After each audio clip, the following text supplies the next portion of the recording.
Tubewell ভাঙা, school ভাঙা, স্কুলটা ঠিক মতন হচ্ছে না, ঠিক মতন চলে বেড়ায়, বাচ্চা কাচ্চা আসে না, জল জমে আছে, বাচ্চা আসে না, বাড়ি চলে যাচ্ছে। স্কুল আছে, পড়ুয়াও আছে, কিন্তু বছরের 6 মাস স্কুলের সামনে জমে থাকে জল।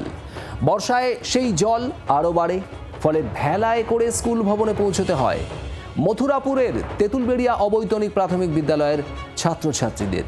স্কুল ভবনের সামনে জল জমে থাকায় স্কুলে আসতে চায় না পড়ুয়ারা। জরাজীর্ণ স্কুলের একাংশ ভেঙে পড়েছে, পানীয় জলের নলকূপও খারাপ।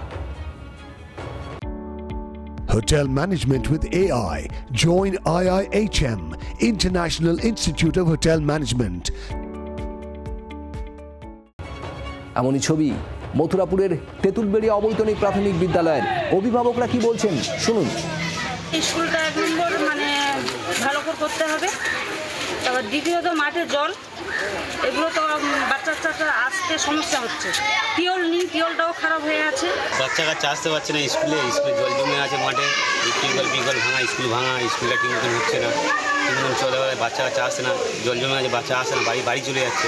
পড়ে যাওয়ারও ভয় আছে, গার্জেনটা সেই জন্য সঙ্গে সঙ্গে দিয়ে যায়, নিয়ে যায়, বা এমনি ওরা থালা নিয়ে আবার পুকুরেও ধুতে যায়, এরকম হয়। এই যখন স্কুলের পরিস্থিতি, তখন স্থানীয় বিজেপি নেতা তিনি কি বলছেন শোনাবো। পশ্চিমবঙ্গ 80,000 স্কুল এরকম অবস্থায় পড়ে আছে।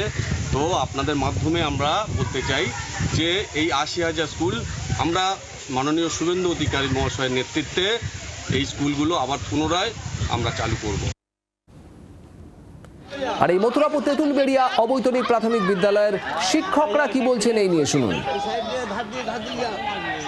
যেটা প্রতি বছরই হয়ে থাকে, ওই 2014 সাল থেকে আমার সহকর্মী যা বললেন ঠিক কথাই বলেছেন, জল জমে থাকে, আমরা ঘুরে ঘুরে আসি, এমনকি এখান থেকে আসাটাও খুব দুষ্কর হয়ে দাঁড়াচ্ছে।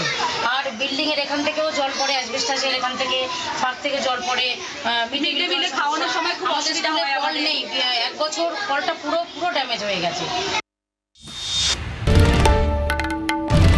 বাংলার আওয়াজ, বাঙালির আবেগ, জি 24 ঘন্টা।